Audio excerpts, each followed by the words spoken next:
আজকের হয়তোবা সেশন করার চিন্তা ভাবনা করছিল ডাক্তার মানিক আর কি।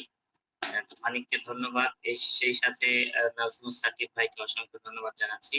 আরো যারা পার্টিসিপেন্টস আছেন সবাইকে অসংখ্য ধন্যবাদ জানাচ্ছি আজকের এই সেশনে। তো মূলত হচ্ছে আমি প্রথমে যে বিষয়টা একটু আলোচনা করতে চাই, মানিক স্ক্রিন শেয়ারের অপশন আছে নাকি?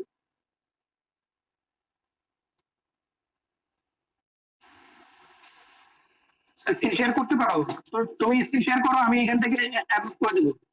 আচ্ছা ঠিক আছে, আমি স্ক্রিন শেয়ার করি।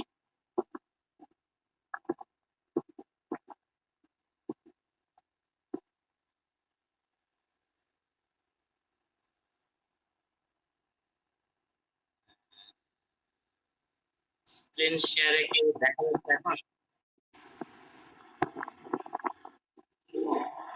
হ্যাঁ, দেখা যাচ্ছে ভাই। আচ্ছা, যেহেতু বর্তমান সার্কুলার চলতেছে 18তম সার্কুলার থেকে আমি একটু শুরু করতে চাচ্ছি।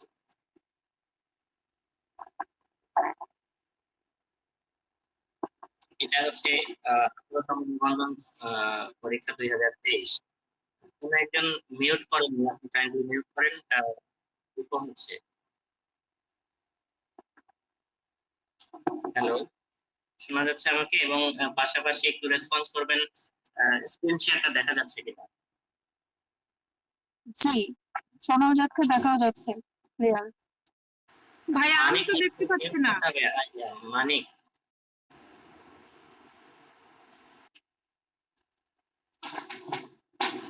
দেখা যাচ্ছে জাকারিয়া, তুমি কন্টিনিউ করো। আচ্ছা ঠিক আছে, ধন্যবাদ। এই যে ইকো হচ্ছে, একটু কাইন্ডলি ইয়া করতেছেন, এটা আমার প্রবলেম হচ্ছে আর কি, বা অন্যদেরও শুনতে প্রবলেম হচ্ছে হয়তো।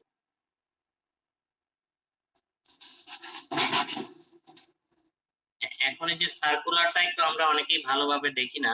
প্রথমে আসলে এনটিআরসি কিভাবে নিয়োগ দেয় সেই বিষয়টা সংক্ষিপ্ত ভাবে আমি 5 মিনিটের মধ্যে একটু শেষ করব। প্রথমেই এনটিআরসি এভাবে একটা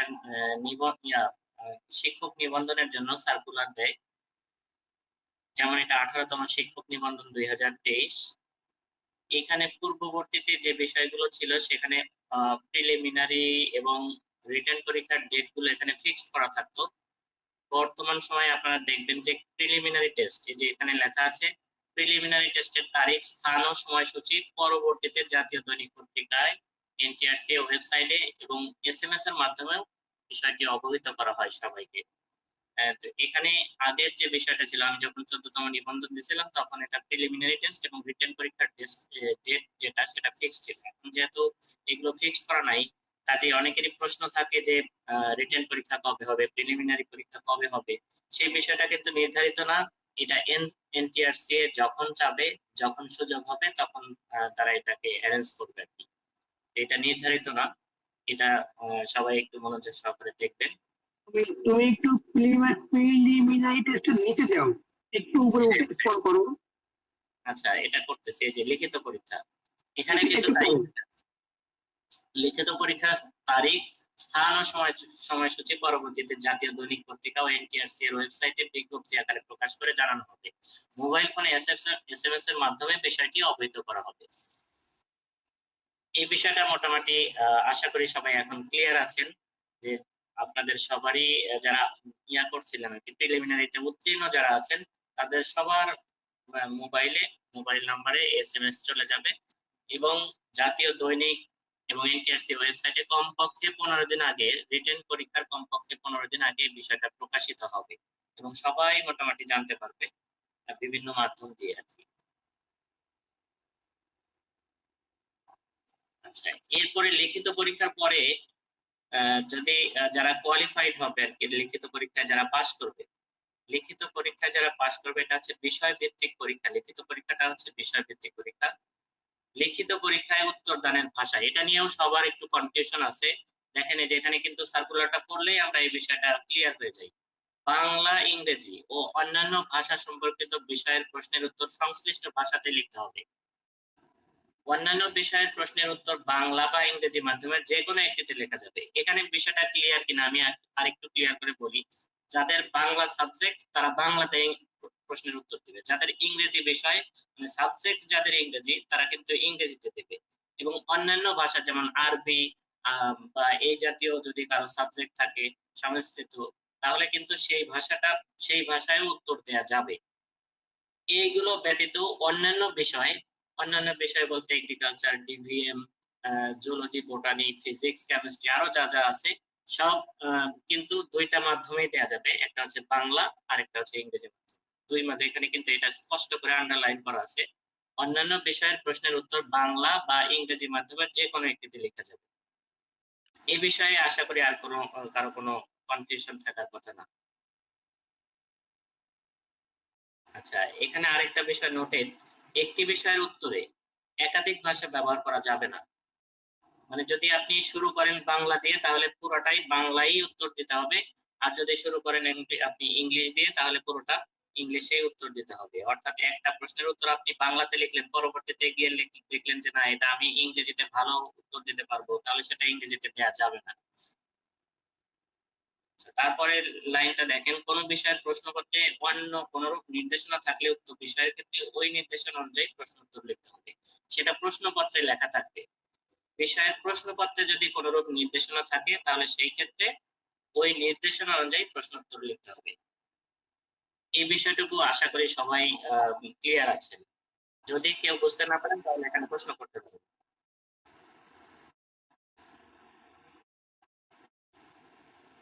আমি আশা করছি যে সবাই বুঝতে পারছেন, কারো কোনো প্রশ্ন নাই যেহেতু। ভাইয়া একটা কোশ্চেন ছিল, হ্যাঁ, বলেন। মানে স্কুলের যে এগ্রিকালচার টিচার, এখানে তো মানে অনেকগুলো সাবজেক্ট, আমি দেখা যাচ্ছে যে বাংলাতে উত্তর করলাম কিন্তু কিছু ডেফিনেশন আছে, এগুলো কি ইংলিশে দেওয়া যাবে নাকি মানে সবই বাংলাতে দিতে হবে, ডেফিনেশন বা কোনো কোটেশন? হ্যাঁ, কখনো দেখেন যদি যে মার্কসটা আপনার 1-2 মার্কসের মধ্যে শুধুমাত্র ডেফিনেশনটাই হচ্ছে চাচ্ছে, তাহলে সেই ক্ষেত্রে কিন্তু আপনার ডেফিনেশন পুরো প্রশ্নের উত্তরটা আপনার বাংলাতে যদি দেন তাহলে বাংলাতে দিতে হবে। না, আপনি যদি আগে শুরু করে থাকেন বাংলা, তাহলে ডেফিনেশনটাও আপনার পুরো প্রশ্নের উত্তর হিসাবে বাংলাতেই দিতে হবে। এখন একটা বড় প্রশ্নের মধ্যে যদি কোনো কোটেড অংশ থাকে, সেই ক্ষেত্রে হয়তোবা আপনি ইংরেজিতে কিছু একটা লাইন লিখে দিতে পারেন, এবং সেটা অবশ্যই কোটেড থাকবে। কারো উক্তি হতে পারে বা কোনো বিশেষ লাইন হতে পারে, সেটা ভিন্ন বিষয়। আচ্ছা ভাইয়া, থ্যাংক ইউ। কিন্তু মানে একটা প্রশ্নের উত্তর পুরোপুরি ভাবে যদি আপনি বাংলা লেখেন তাহলে বাকি সবগুলো প্রশ্নের উত্তর পুরোপুরি ভাবে বাংলাতে লিখতে হবে। মাঝখানে যে কোটেড অংশগুলো সেগুলো আপনি আপনি চাইলে ইংরেজিতে একটা করে লিখতে পারেন, সেটা অসুবিধা নেই।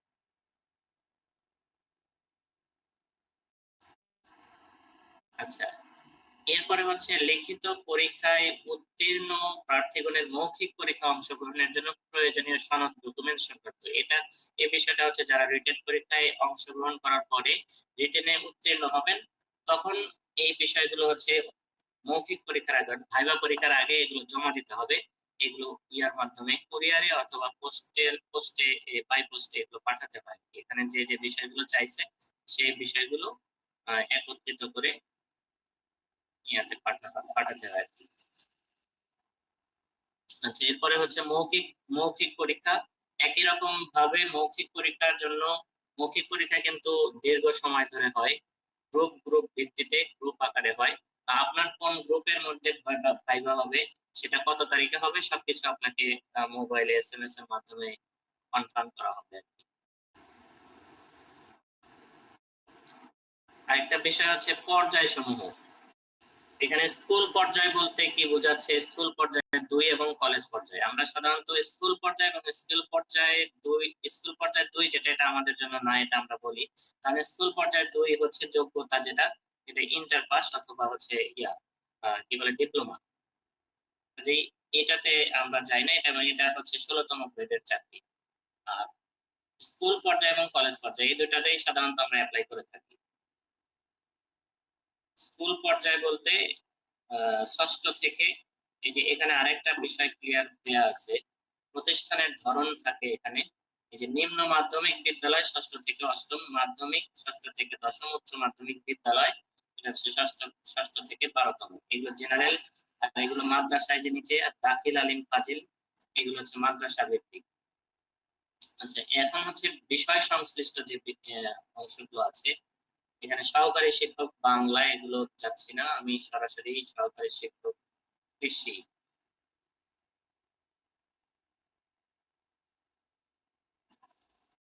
এই যে সহকারী শিক্ষক কৃষি শিক্ষা,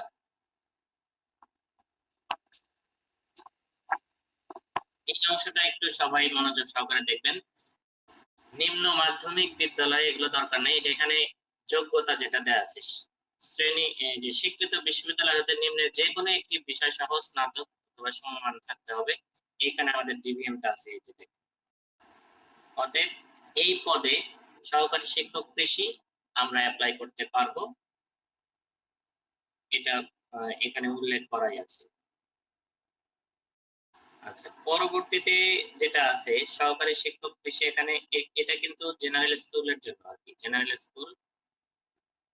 এরপরে মাদ্রাসার জন্য আছে, টেকনিক্যালের জন্য। যে সহকারী শিক্ষক কৃষি এগুলো, এই যে প্রতিষ্ঠানের ধরন দেখেন এখানে লেখা আছে দাখিল আলিম ফাজিল কামিল, এগুলো মাদ্রাসার জন্য, যোগ্যতা একই রকম আর কি।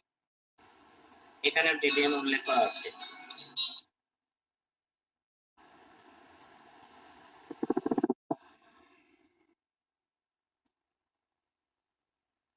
এরপরে হচ্ছে ভোকেশনাল এবং দাখিল ভোকেশনাল মাদ্রাসা, এই দুটো ইনস্টিটিউটের জন্য কিন্তু কৃষি শিক্ষা সাবজেক্ট আছে।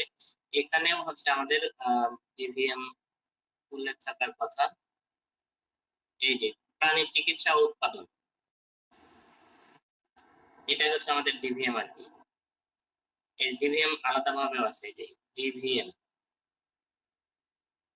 তাহলে তিনটা বিষয় কিন্তু আমরা স্কুল পর্যায়ে যেটা বলতে বুঝবো, স্কুল পর্যায়ে বলতে বা এটা বলতে জেনারেল স্কুল, মাদ্রাসা এবং হচ্ছে ভোকেশনাল ইনস্টিটিউট যেগুলো আছে, এই তিনটাতেই অ্যাপ্লাই করার সুযোগ আছে আমাদের। এর পরবর্তীতে হচ্ছে কলেজ পর্যায়ে।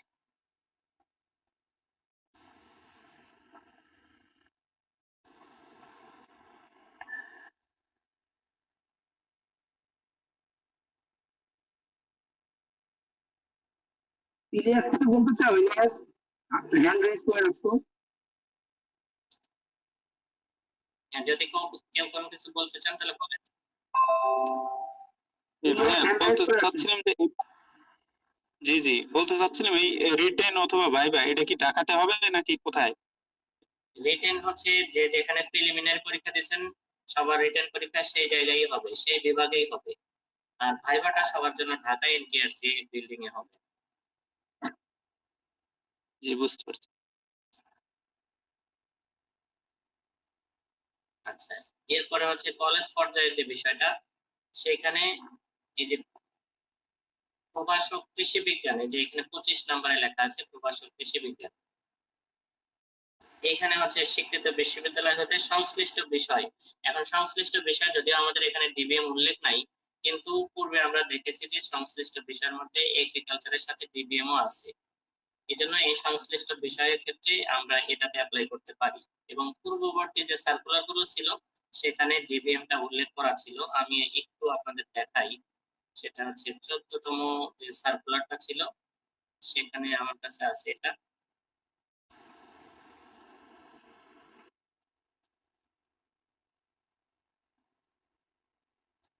এই যে 14তম নিবন্ধন সার্কুলার যেটা ছিল সেখানে দেখেন কলেজ পর্যায়ে গিয়ে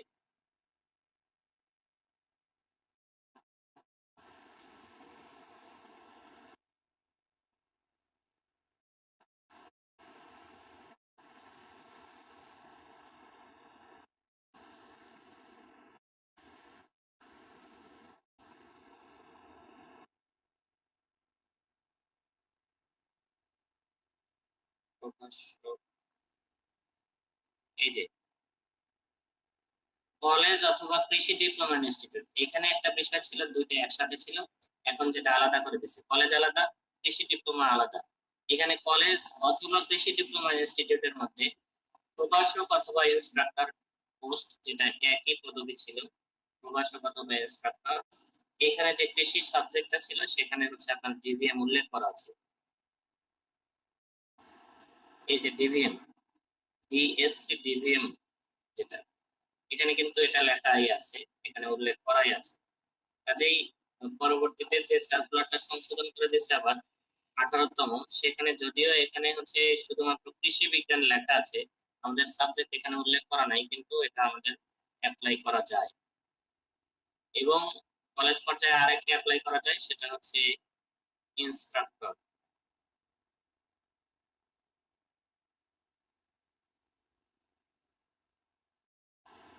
এই যে ইনস্ট্রাক্টর টেক, এই পোস্টটা শুধুমাত্র যেগুলো, এই যে ধরন দেখেন, ইনস্টিটিউটের ধরন হচ্ছে diploma in agriculture institute, diploma in fisheries institute. এই ধরনের ইনস্টিটিউটই হচ্ছে যে প্রাণী চিকিৎসা উৎপাদন। ইনস্ট্রাক্টর টেক, এটা হচ্ছে প্রাণী চিকিৎসা উৎপাদন। এখানে হচ্ছে আমাদের ডিভিএম ডিগ্রি সংশ্লিষ্ট বিষয়, মানে আমাদের প্রাণী চিকিৎসা উৎপাদন মানে এখানে ডিভিএম। এখানে ডিভিএম কিন্তু কোথাও উল্লেখ করা নাই, কিন্তু সংশ্লিষ্ট বিষয় লেখা আছে। আচ্ছা, এখন আসি হচ্ছে রিটেন পরীক্ষা কে কোন বিষয়ে দেবেন, এটা একটা সবারই প্রশ্ন থাকে।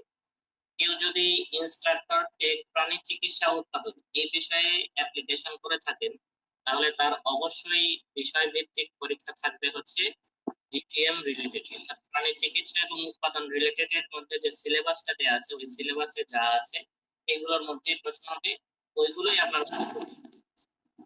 আর কেউ যদি হচ্ছে আপনি প্রভাষক কৃষি এটাতে অ্যাপ্লিকেশন করে থাকেন, প্রভাষক কৃষি বিজ্ঞান এখানে যদি অ্যাপ্লিকেশন করে থাকেন, তাহলে কৃষি সিলেবাস অনুযায়ী আপনাকে পরীক্ষা দিতে হবে, অর্থাৎ এখানে ডিবিএম এর কিছু থাকবে না, এগ্রিকালচার রিলেটেড সব প্রশ্ন হবে, উত্তরও হবে এগ্রিকালচার রিলেটেড। এবং স্কুল পর্যায়ে যারা সহকারী শিক্ষক কৃষি দিচ্ছেন, তাদেরও ক্ষেত্রে একই রকম কৃষি বিষয়ক পরীক্ষা হবে, রিটেন পরীক্ষাটা হবে কৃষি বিষয়ক।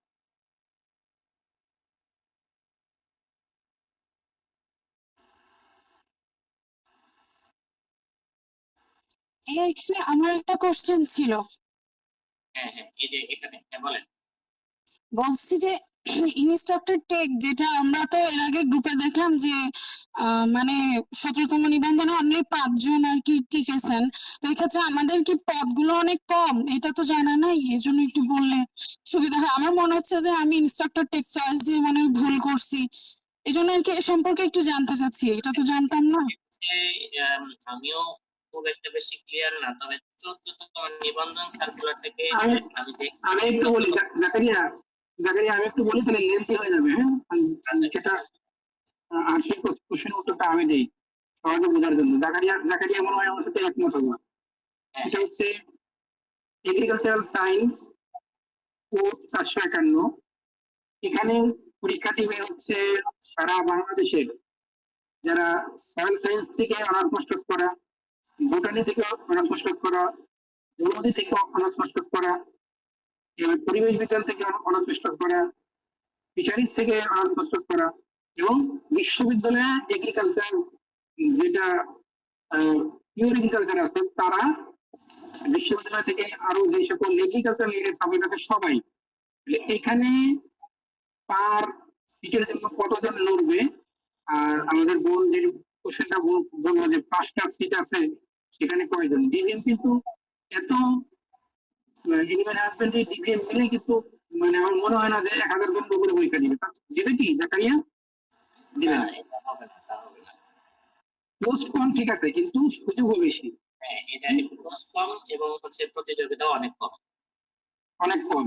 ঠিক আছে, কারণ আমি তো মানে এইবার একটু ভালো মতো নিয়ে করতেছি, তো আমি আমি আমি দেখতে পাচ্ছি আর স্পষ্ট যে এই স্টুডেন্ট খুঁজে পাওয়া যায় না। আমি গ্রুপে একটা ফোন করেছিলাম, সেটা এখন দেখতে পেয়েছে যে সেখানে কিন্তু মাত্র 20-25 জন মনে হয় এই সাবজেক্টের জন্য হয়েছে। এখন জাকারিয়া কি?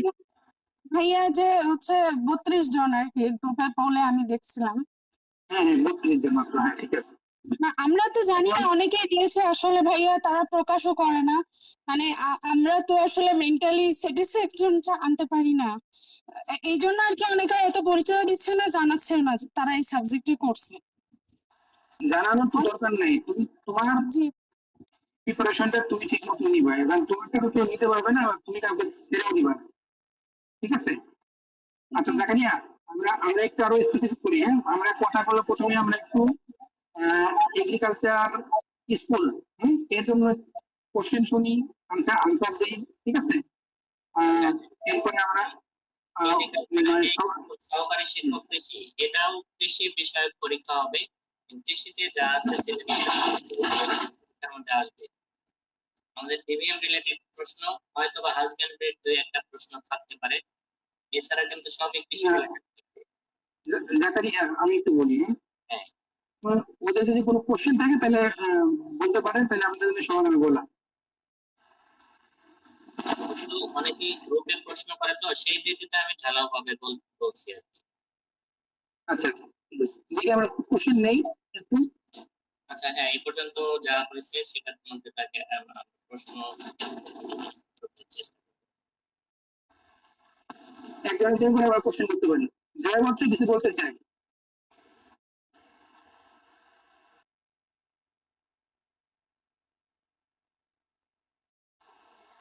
আসসালামু আলাইকুম ভাইয়া, আমি একটা কোশ্চেন করতে চাই। জি বলো। ভাইয়া, যদি এগ্রিকালচারাল কৃষির প্রভাষকের জন্য বই কিনি, তাহলে কি ওই বইয়ের পড়া দিয়ে কি আমি স্কুলের পড়াটা কভার করতে পারবো, নাকি দুইটা আলাদা বই কিনতে হবে? জাকারিয়া বলবো না আমি বলবো? আমি জাকারিয়া বলতে চাও? একটু বলি যে সেটা হচ্ছে দুইটার সিলেবাসটা এক নয়, আবার কাছাকাছি অনেক বিষয়ই আছে। সেই ক্ষেত্রে দুইটার সিলেবাস ভিন্ন হওয়ার কারণে দুইটা গাইডই লাগবে আমার মতামত আর কি। এর সাথে সাকিব ভাই যদি যোগ করেন। আচ্ছা, মানে আমি এই বোনের জন্য একটু বলতেছি যে আমরা এগ্রিকালচার সায়েন্স 451 এটা নিয়ে একটু পরে কথা বলবো, হ্যাঁ? আমরা আগে এগ্রিকালচার অ্যাসিস্ট্যান্ট টিচার এগ্রিকালচারটা শেষ করি। ইলিয়াস কিছু বলতে চাই, ইলিয়াস। সালাম আলাইকুম ভাইয়া। আমি বলতে চাচ্ছি যে আমি ডিবিএম থেকে মানে অ্যাপ্লিকেশন করা হয়েছিল যে কৃষিতে, মানে পিওর কৃষি ওই সাবজেক্টে। আমাদের পড়াশোনা বা পরীক্ষাটা কি মানে টোটালি কৃষি রিলেটেড হবে, নাকি পরবর্তীতে ভাইভাতে গিয়ে সমস্যা হবে যে আপনি পাস করেছেন ডিবিএম থেকে কিন্তু অ্যাপ্লিকেশন তো কৃষিতে, এই রিলেটেড কোনো প্রবলেমে পড়বো কিনা? জাকারিয়া এই কোশ্চেনের আনসারটা দাও। হ্যাঁ, এই রিলেটেড প্রশ্নের উত্তর হচ্ছে ভাইভাতে গিয়ে কি সমস্যা হবে না হবে সেটা তো বিষয় না। এখানে যেহেতু আমাদের সুযোগ আছে, আমরা অ্যাপ্লাই করতেই পারি, এখানে কোনো অসুবিধা নেই। আমরা যদি এগ্রিকালচারের সাথে ফাইট করে রিটেন পাস করতে পারি, তাতে তো তাদের সমস্যা হওয়ার কথা না। এবং 14তম নিবন্ধনের ক্ষেত্রে যেটা ছিল, আমি যেহেতু 14তম নিবন্ধন পাস, সেই ক্ষেত্রে একটা আপনাদেরকে বিষয় ক্লিয়ার করি, সেটা হচ্ছে ওই সময় 14তম নিবন্ধন সার্কুলারে কিন্তু দুইটা বিষয় একসাথে ছিল, প্রভাষক এবং ইনস্ট্রাক্টর টেক। এটা দুইটাই ছিল হচ্ছে কৃষি, প্রভাষক কৃষি, ইনস্ট্রাক্টর টেক ও কৃষি। আমাদের এনিম্যাল ট্রিটমেন্ট এন্ড প্রোডাকশন বিষয়ক কোনো সাবজেক্টই এখানে ছিল না এই সার্কুলারে। অর্থাৎ 15তম নিবন্ধন থেকে আমি যেটুকু দেখছি, 15তম নিবন্ধন থেকে ওই সাবজেক্টে সার্কুলার আসা শুরু হয়েছে, আমাদের ডিবিএম এর রিলেটেড যে সাবজেক্টটা। এর আগে কিন্তু সব এই যে কৃষি, ইনস্ট্রাক্টর টেক ও কৃষি ছিল, প্রভাষক ও কৃষি ছিল। 15তম নিবন্ধন থেকে গিয়ে এই বিষয়টা আসছে। তো ভাইভাতে আমি এই বিষয়টা ফেস করি নাই, স্বাভাবিকভাবে এটা ছিল না। এখন ভাইভাতে হয়তো বা এটা বলতে পারে, কিন্তু আমাদের যেহেতু সুযোগ আছে, হ্যাঁ, তাহলে সেই ক্ষেত্রে এটা জাকারিয়া, ভাইভাটা হয়তো বা ওইভাবে নাও করতে পারে। জাকারিয়া আমি একটু ওর আনসারটা দিই, সেটা হচ্ছে জাকারিয়ার কথার সূত্র ধরে যে ভাই ভাই কি হবে না হবে, ভাই এখন আমি এই চিন্তা করে কি করবো? আমাকে যেহেতু সুযোগ দিচ্ছে, আমি প্রিলিমিনারি পরীক্ষায় অ্যাটেন্ড করছি, আমি পাস করছি, তার মানে হচ্ছে আমি এখন রিটেন দেওয়ার জন্য ক্যাপাবল, হ্যাঁ? আপাতত আমাদের সময়টা এই কাজে লাগাই, ভাইবা কিন্তু এখন না করি, ঠিক আছে? আমার মনে হয় যে যেহেতু সবকিছু সিস্টেমের মধ্যেই চলে, আমরা যেহেতু ক্যাপাবল দেখি এলিজেবল হওয়ার কারণে আমাদের পরীক্ষা দিতে হচ্ছে। একজন কোশ্চেন করতে চায়, মল্লিক মল্লিক। মল্লিক হাবিবা, হ্যাঁ, জি, আপনি। আসসালামু আলাইকুম। ওয়ালাইকুম আসসালাম। ভাই, এগ্রিকালচার মানে সাবজেক্টে যে ইনস্ট্রাক্টর টেক এটাতে অ্যাপ্লাই করে সেক্ষেত্রে কোন বিষয় পরীক্ষা দিতে হবে? মানে হচ্ছে ইনস্ট্রাক্টর টেকে যদি আপনি অ্যাপ্লাই করেন তখন আপনার কিন্তু একটাই হচ্ছে সাবজেক্ট, সেটা হচ্ছে অ্যানিমাল ট্রিটমেন্ট এন্ড প্রোডাকশন। এই বিষয়টা সার্কুলারে উল্লেখ করাই আছে। আমি সার্কুলারটা এই জন্যই ভালোভাবে দেখতে বলছি। দেখেন আচ্ছা আবারও আচ্ছা দেখাই, এই যে জাকারিয়া, ইনস্ট্রাক্টর টেক। ভাই আমি এটা শেষ করে দেই একটু। ইনস্ট্রাক্টর টেক প্রাণী চিকিৎসা ও উৎপাদন, ইনস্ট্রাক্টর টেক কৃষি, দুইটা বিষয় কিন্তু আলাদা এবং এখানে লেখা আছে যে সংশ্লিষ্ট বিষয়ে তৃতীয় শ্রেণী সম্মানিত দিতে। তাদের কৃষির জন্য এরা কৃষিতে কৃষি যারা করে তাদের তারা অ্যাপ্লিকেশন করতে পারবে। প্রাণী চিকিৎসা উৎপাদন এটা শুধুমাত্র ডিবিএম দের। হ্যাঁ ভাই, সাকিব ভাই বলেন। ধন্যবাদ। আব্দুর রহিম মনে হয় কিছু বলতে পারছে, আমাদের আব্দুর রহিম যে টিচার আর কি, সহকারী শিক্ষক, রাঙ্গামাটির একটা হাই স্কুলে। আব্দুর রহিম বলো। আসসালামু আলাইকুম। শোনা যায়? ওয়ালাইকুম আসসালাম। হ্যাঁ, শুনতে পাচ্ছি, বলো। আমি প্রশ্নগুলো শুনতেছিলাম। এখানে আসলে আমাদের একটু যাই যে জাকারিয়া ভাই যিনি আছেন, আহ, উনি তো 14তম নিবন্ধনের বললেন। আর বাকি যারা আছে কোয়েশ্চেন গুলো আমি শুনতেছিলাম অনেকেরই। আপনাদের নিবন্ধনের এই ব্যাপারটা আসলে তিনি নিতেন, রিটেনটাই হচ্ছে মূল ইয়া, মূল পরীক্ষাটা আসলে রিটেনে। রিটেনে যদি নাম্বারটা ভালো থাকে তাহলে আপনার ইয়া করা যায়, চাকরিটা কনফার্ম করা যায়। আর ভাইবা বোর্ডের যে ব্যাপারটা, আমি তো 13তমের, তো 13তম মধ্যে তারা কিছু বলে নেই ভাইবা বোর্ডের ব্যাপারে। নর্মালি এগ্রিকালচার মানে বিসিএস শিক্ষার যে এগ্রিকালচার ইয়াটা আছে, বিসিএস শিক্ষা কৃষি যেটা আছে, এখানে তো স্বাভাবিক যারা থাকেন ওনারা পিওর এগ্রিকালচারে, ওনারা বিএসসি কৃষির লোক আছে। এই ক্ষেত্রে তো ফিশারি ডিজিএম এর যাওয়ার সুযোগ নাই। তো আমার বাইরে করে যিনি ছিলেন 13তম নিবন্ধনে, উনি যখন পরিচয় পর্ব চলতেছিল, উনি জাতীয় বিশ্ববিদ্যালয়ের অ্যাসোসিয়েট প্রফেসর ছিলেন, আমার যতটুকু স্মরণ আছে। তো উনি যখন আমার সার্টিফিকেট পেয়েছে, তো উনি আমার বলতেছিল যে আপনি এখানে কেন? এই, আমি তো এর আগে অনেকের বাইরে জানলাম যে ভাই কেমন হচ্ছে আপনার, আপনার কেমন হচ্ছে, আপনার কেমন হচ্ছে, নিজেও একটু প্রশ্ন নিতেছিলাম। উনি আমার ডিএমটা দেখে আমার বলতেছে আপনি এখানে কেন? আহ, আমি বললাম যে, স্যার আসলে আমার একটা পেশন আছে শিক্ষকতায়। তো তখন ওনার সাথে যে দুজন ছিল, একজন বলতেছে ডিবিএম এটা কি, কি ডিগ্রি, এটা ডিপ্লোমা নাকি?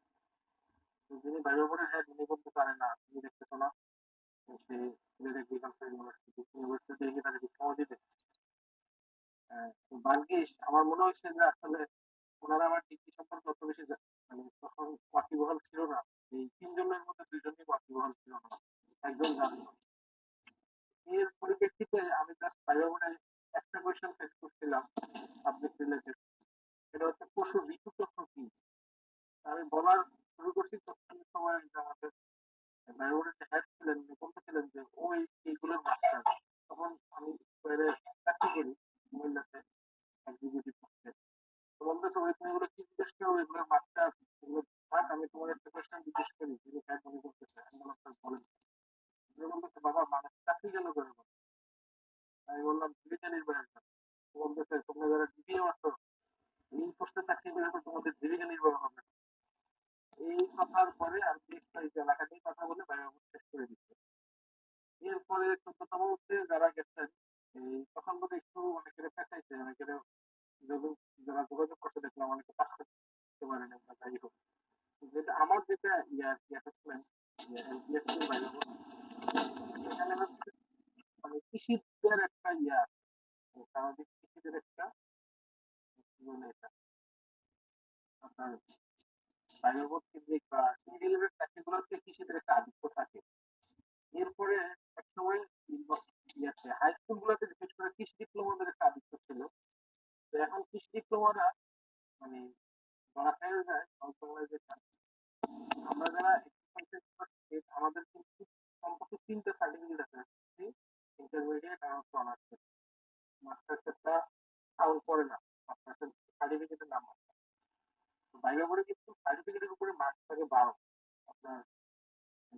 যেহেতু আমাদের তিনটাতে 5 ক্লাস থাকে, তো আমরা 12 তে উঠিতে আগে থাকি আর কি। তো কৃষি ডিপ্লোমাটা নরমালি হচ্ছে আমাদের 2টা সার্টিফিকেট, ডিপ্লোমা।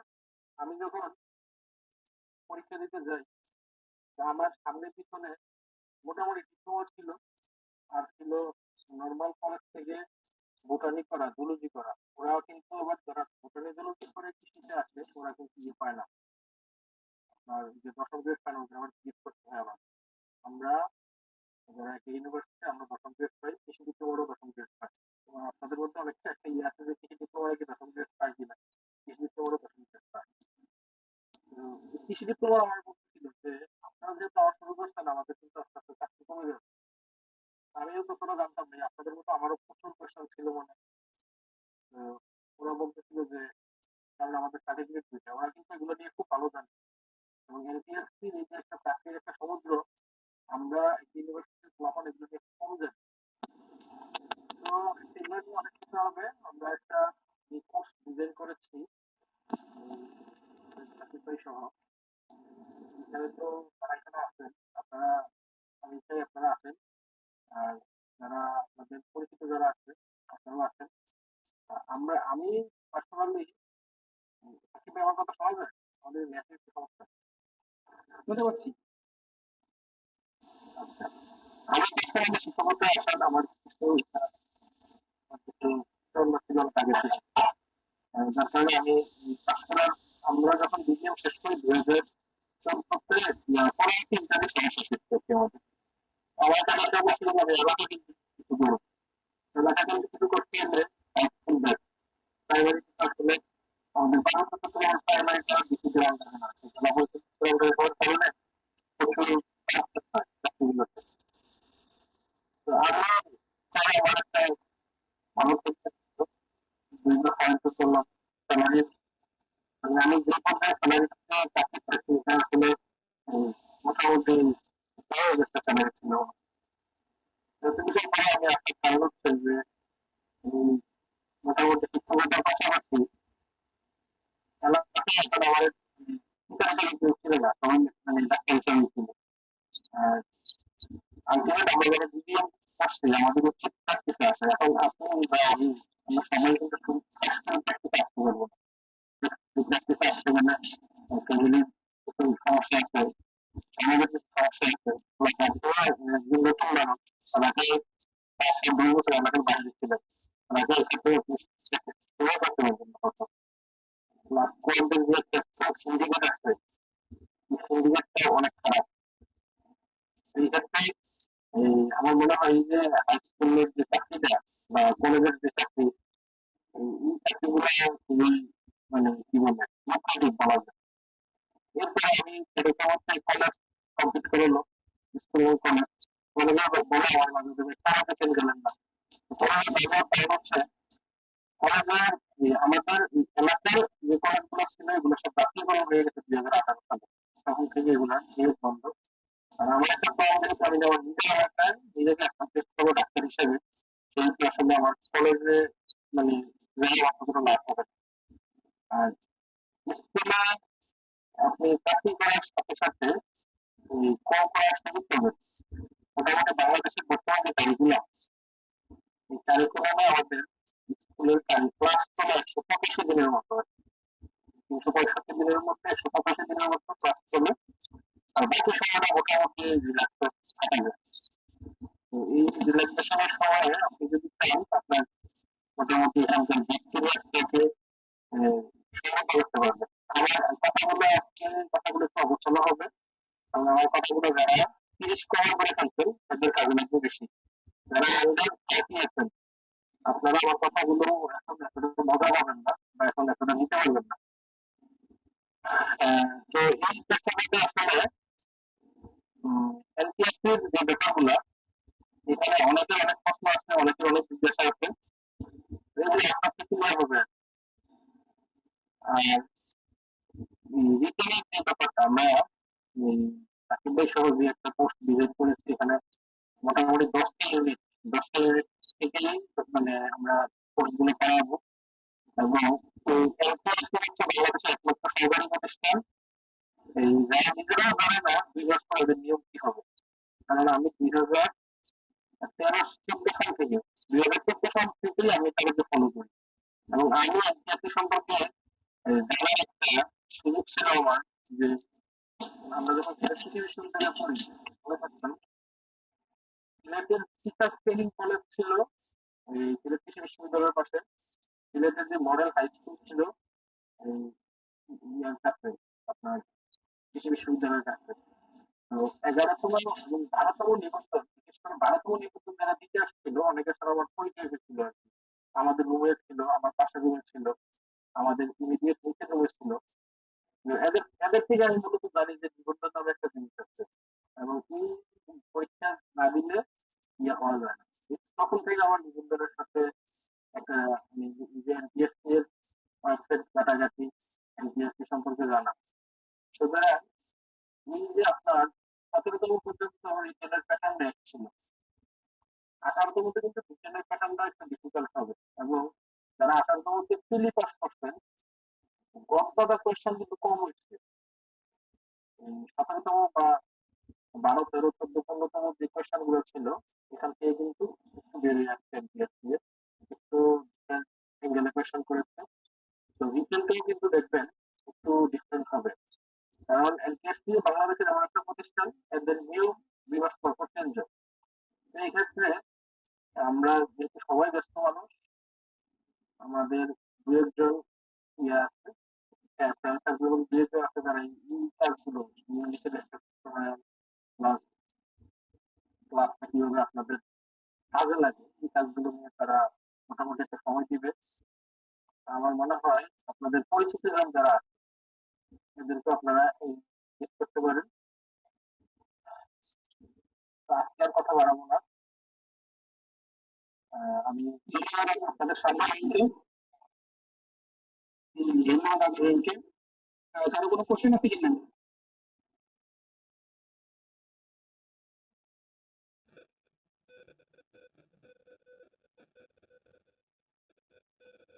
কারো কোনো কোশ্চেন আছে?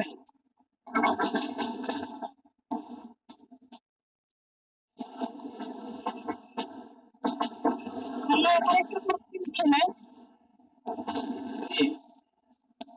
আমি জানতে চাচ্ছিলাম যে মেয়েদের জন্য কি স্কুল কলেজে কত পার্সেন্ট মানে কোটা আছে কিনা কোনো বা এরকম কিছু থাকলে কত পার্সেন্ট আর আচ্ছা, ধন্যবাদ আপনাকে। এটা কি রিটেন থেকে স্কুল কলেজে আপনার অ্যাপ্লিকেবল হবে কিনা এটাও জানার একটা ইয়ে ছিল ভাইয়া, মানে কোটাটা কি রিটেন থেকে অ্যাপ্লিকেবল কিনা। স্কুল কলেজে একটা টিচার একটা প্যাটার্ন আছে। স্কুল এবং কলেজ মধ্যে টিচারদের প্যাটার্ন আছে। এই প্যাটার্নের মধ্যে 30% হচ্ছে ফিমেল কোটা এবং আমাদের যে বোর্ডটা কোয়েশ্চেন করছে আপনাকে আপনার ব্যাপারটা বলতে চাই যে এখনো ফিমেল কোটার প্রায় 70% খালি। আমার স্কুলে 4টা ফিমেল কোটার পোস্ট আছে। আমরা মোটামুটি এই যে তৃতীয় তো আমার সাথে চাকরি দিল, আমি তৃতীয় গণবিজ্ঞ করতে আমার দ্বিতীয় গণবিজ্ঞ কিছু চাকরি হয়েছিল এখানে আমার জয়েন করা হয়নি। তো তৃতীয়তে অত্যন্ত এমনকি কোন সময় আমরা ফিমেল টিচার পাই না কারণ নারীদের কিন্তু অনেক খালি। এবং আপনারা আরো মজার জিনিস যেটা আমি আপনাদের চিন্তা করতাম যে বাহস্ত অর্থনীতি বোধহয় শুধু মেয়েরা পড়ায়, কৃষিতে মেয়ে টিচার নাই। আপনার কৃষি শিক্ষায় কিন্তু মেয়েদের ইয়ে আছে, আলাদা কোঠা আছে এবং বাংলাদেশের অনেক স্কুলগুলোতে আপনার কৃষি শিক্ষার টিচার যেগুলো খালি একটি হচ্ছে মেয়েদের ফিমেল কোঠা আছে। ধন্যবাদ।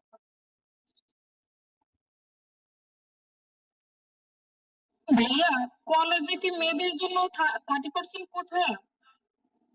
কলেজে একই অবস্থা। সব জায়গায় সব আরেকটা কোশ্চেন ছিল, এই কোটাটা কি রিটেন থেকে মানে হচ্ছে অ্যাপ্লিকেবল নাকি এটা আমি যদি মানে ভাইভাতে টিকি তারপরে অ্যাপ্লিকেবল?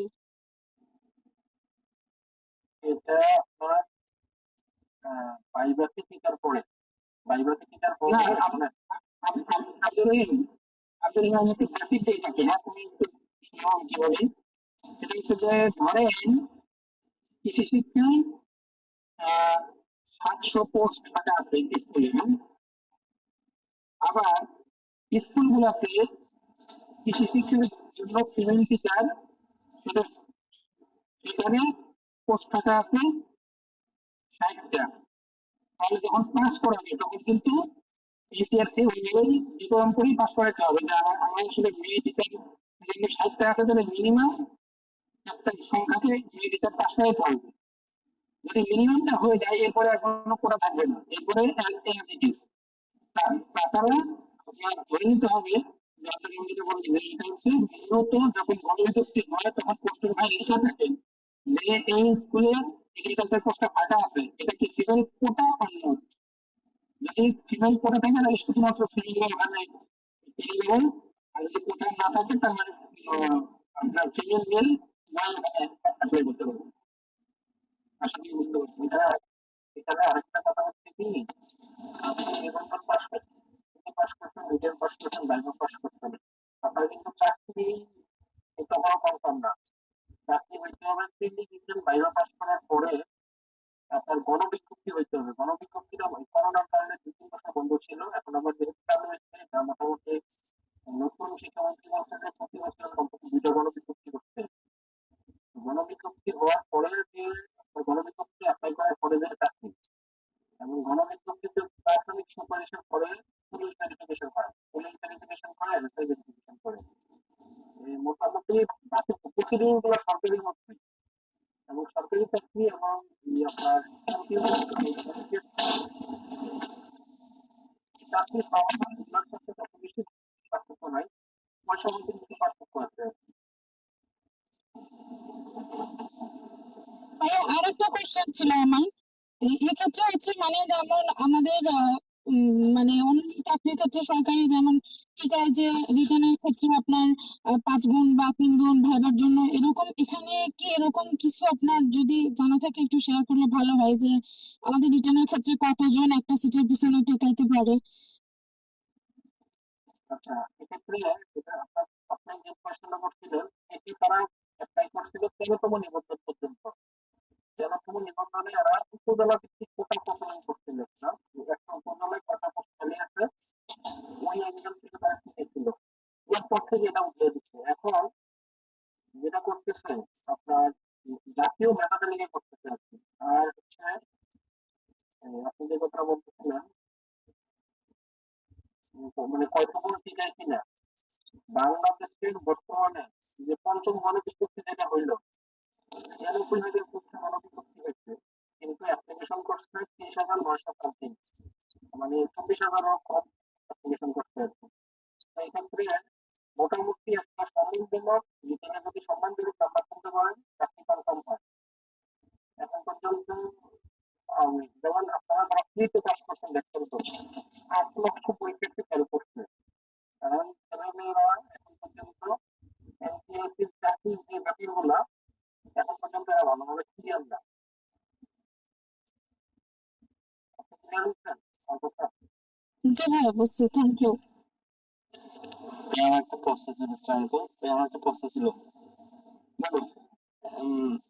জিবিএম পাস করার পর কেউ যদি মাস্টার্স না করে, এখন ভাইভাতে গিয়ে যদি স্কুল কলেজের এখানে যদি ভাইভাতে গিয়ে যদি মাস্টার্স না করে যদি কোনো সমস্যা হবে কিনা, মানে কোনো সমস্যা ফেস করবে কিনা? তার আনসার মনে হয় আমাদের দিয়ে দিচ্ছে নাকি, এটা কোনো সমস্যা হবে না। মানে আসলে যারা আপনারা একটু আমাদের অনেকে কমে যাচ্ছে না, যে গ্রুপ থেকে লিখ দিচ্ছে মানে রিকোয়েস্ট করতেছে এটাকে পার্টিসিপেট যত আমাদের শেষ করতে হবে তো আমার একটা কোশ্চেন ছিল তাহলে জি যে আমার আজকে যে সেশন সেটার উপর একটা কোশ্চেন ছিল যে আমি অ্যানিমাল ট্রিটমেন্টের যে ইনস্ট্রাক্টর যেটা মানে রিজনটা হবে, এটা বিগত সালের কোশ্চেনটা আমি দেখছি যে এখানে বাংলায় আছে, যদি আমি ক্লিয়ার হয়েছিল একটু জানার জন্য যে এটা কি ইংলিশে আমরা অ্যান্সার করতে পারবো কিনা। জি। তোমাকে একটা কোশ্চেন করি, তুমি তুমি আসলে জিভিএম গ্রাজুয়েট হিসাবে তুমি কোন মাধ্যমে আনসার করলে তুমি স্বস্তি পাবা, কম ফিল করবা, ইংলিশ ইংলিশ তাহলে এই কোশ্চেনটা আমি করতেছি ইংলিশে বলবা। এটা একটু কনফার্ম হবে আমি না। আমি মনে করি কোন ডিভিএম গ্রাজুয়েটের ইমেল হেলথ এন্ড প্রোডাকশন এটা একটু সম্ভবই না সে মানে বাংলা আনসার করবে। এক, দুই নম্বর হচ্ছে যারা স্কুলে পরীক্ষা দিবে বা আমি বলতেছি যারা স্কুলে স্কুল টিচার পোস্টের জন্য পরীক্ষা দিবেন কেউ বাংলা লিখবেন না, মাথায় রাখবেন এটা, এটার যে সিলেবাস দিয়েছে সেই সিলেবাসটা ভালো মতো খেয়াল করবেন। এখানে সিলেবাসটা এমন ভাবে ডেকোরেট করা, যদি কেউ ইংলিশে আনসার করেন তাহলে এই প্রশ্নকর্তারা খুব খুশি হবেন এবং যারা ধাতু দেখবেন তারা খুশি হবেন। এবং আপনারা জানেন যে আমরা ইংরেজির প্রতি কিন্তু দুর্বল, এটা মানতেই হবে। এবং আপনি এটা মনে করেন না যে আপনি বাংলা পরীক্ষা দিবেন, যে একটা কোশ্চেন কমন না বলে বাংলা বানাই লিখবেন না, ঠিক বাংলা বানাই লিখে হবে কিছুই করতে পারবেন না। এমন সব টপিক এখানে দেওয়া, বাংলায় লেখার কোনো সুযোগ নেই, বাংলা লিখে নাম্বারও পাবেন না। কারণ এখন নাম্বার পেতে হবে তো মিনিমাম 60% থেকে শুরু 80% পর্যন্ত নাম্বার পেতে হবে, কিন্তু বিএমআই লিখে নাম্বার কিভাবে পাবে? আর হচ্ছে এইভাবে কোশ্চেনের প্যাটার্ন সাজানো, যে একটা ইয়ে থেকে কোশ্চেন হবে 3টা, 2 4 যোগ 5, তোমার 1 যোগ 4 যোগ 5, তোমার 3 যোগ 2 যোগ 5। অর্থাৎ এইভাবে 3টা করে কোশ্চেন আনসার করতে হবে। আপনি মোটামুটি যদি থাকেন, যদি আপনি লিখে যান তাহলে আপনি ইংলিশে লিখেই অ্যাডভান্স লেভেলে থাকবেন। যদি কারো ইংলিশের প্রতি অত সমস্যা না থাকে, অনেকে আছে ইংলিশে অনেক জোর আছে, ইংলিশ লিখতে গেলে কষ্ট হয়, কিন্তু আমি মনে করি যারা প্রিমিয়াম গ্রাজুয়েশন কমপ্লিট করছে তাদের জন্য এটা ভালোই ব্যাপার যে ইংলিশে কন্টিনিউ করবে। যদি কেউ ইংলিশে লেখেন তার ফেল করার সম্ভাবনা নাই, জিরো। চাকরি আমাদের তো একবার হতে পারে, কিন্তু আসলে 14 তারিখে আগে সে পরীক্ষা দিচ্ছে, জানি না 14 তারিখে আমি পরীক্ষা দিয়েছিলাম চাকরি। হ্যাঁ ভাই, আমি শুনতে পাচ্ছি, আছি।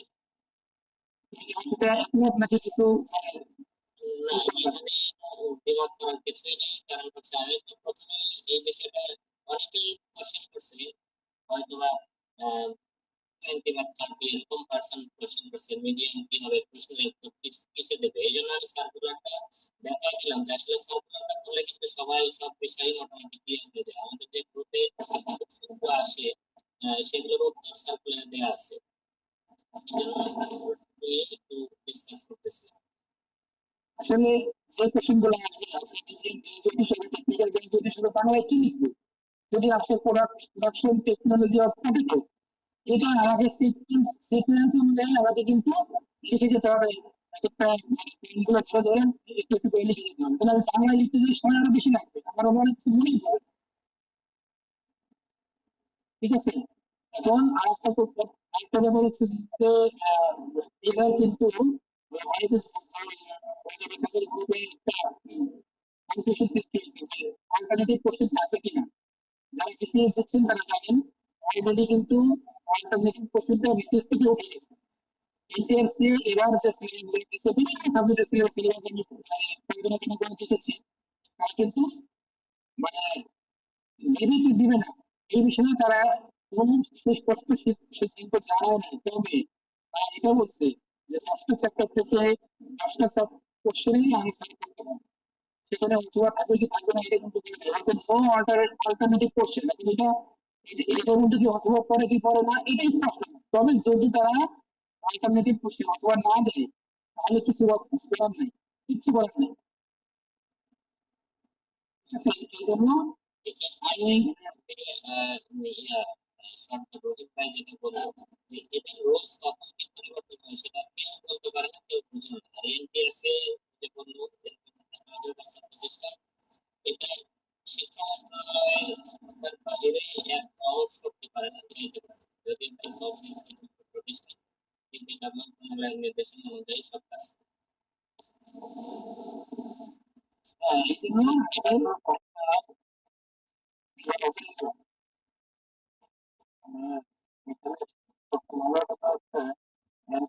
প্রতিষ্ঠানটা সরকারি কিন্তু নানা ছবিতে কিন্তু বেসন হয়ে গেছে এবং এটার যে চেয়ারম্যান একজন অতিরিক্ত সচিব, কিন্তু তাদের আমি বললাম এদের ক্ষেত্রে আমি সবসময় ইয়ে করি, খবর রাখার চেষ্টা করি, এদের একটু দখল আছে। হ্যাঁ, আবার সবসময় এরা নিজেরও অনেক বিষয় ক্লিয়ার না, এরা প্রকল্প করতে চায়।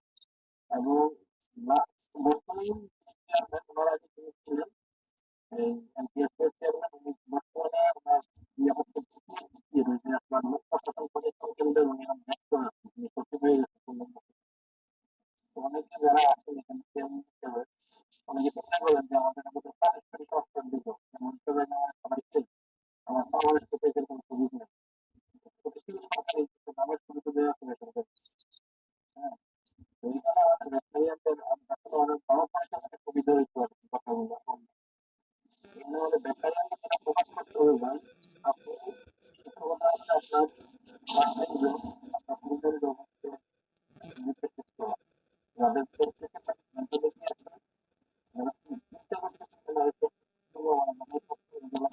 আমি practice করবো।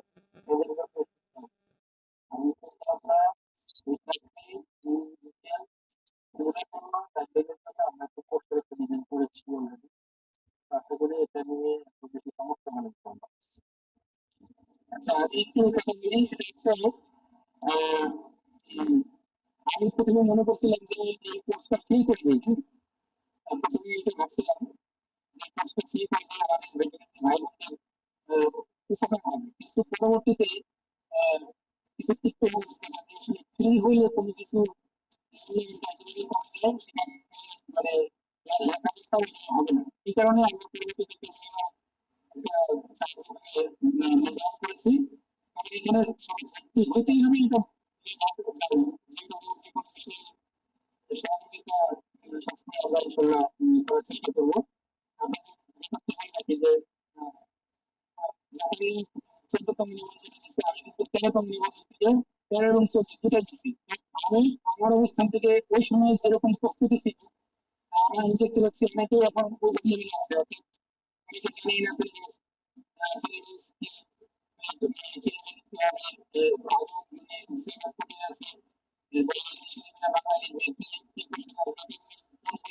নানান ধরনের শিক্ষিত আমারও কিন্তু তাই হচ্ছে ছিল। It's 10:40 p.m. প্রথমত লিখিত পরীক্ষা দিছি, একদিনও পড়ি নাই, আমি পরীক্ষা ভালো করে গেছি। কি কারণে? আমি ক্লাস 8, 6, 7, 8, 7 আমি কৃষিটা ক্লাস 8 আমি কৃষিটা পড়েছিলাম, আমি বানাবো স্যার না করে আমার দিকে ওই আমার মধ্যে ছিল কৃষি শিক্ষা দিয়ে এমনি এবার পাওয়ার কি আছে, ঠিক আছে, সায়েন্টিফিক শিক্ষা।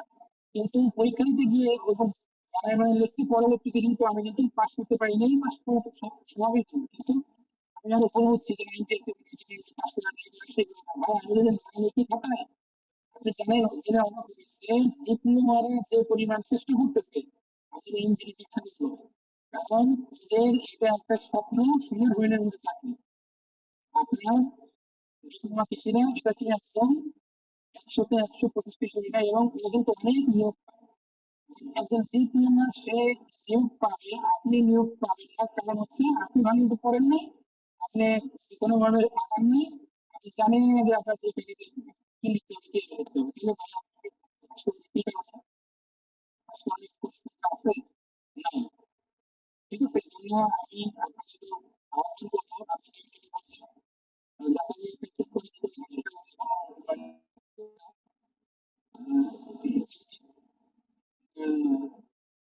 এইটাই অ্যাডভান্স এই নিয়োগ করতে হবে যে আমরা প্রফেশন অফ করবো, কোন প্রফেশন, যে প্রফেশনের ডিগ্রি আমরা সিটিজেন, এই এইটাকে আমার একটা বেস লাইন অবস্থানে নেওয়ার জন্য যে সময় দরকার, সেই টিচারশিপ আমাকে সেই ব্যাপারে সহযোগিতা করবে।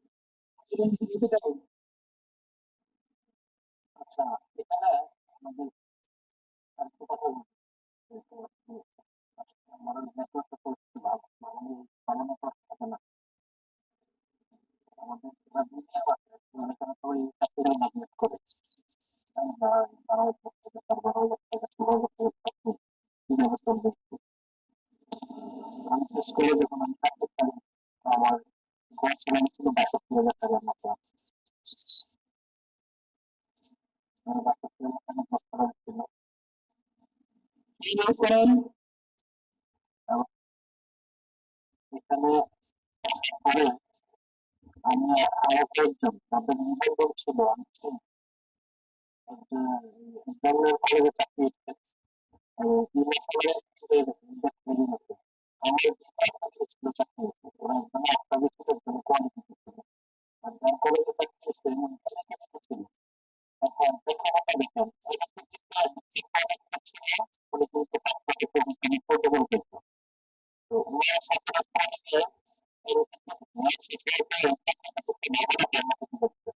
আমি ওনাকে বললাম ভাই আপনি এতদিন অফিসে ছিলেন এখন আমার ইয়েতে বাবাকে দেখলেন না কিন্তু আমার আমি কিন্তু আমার দুবার সুবিধা পাইলে আমার পরিস্থিতি নিয়েছি করে হাসপাতালে কোনো কোনো ট্যাক্সি নেই আর যিনি অনেক ছিল এখন একটা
আসসালামু আলাইকুম ভাই।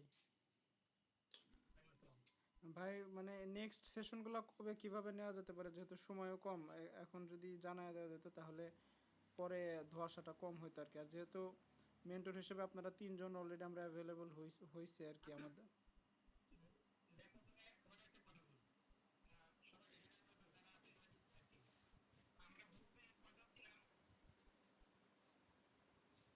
ভাই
আঠাশ দিলে ভালো হয়।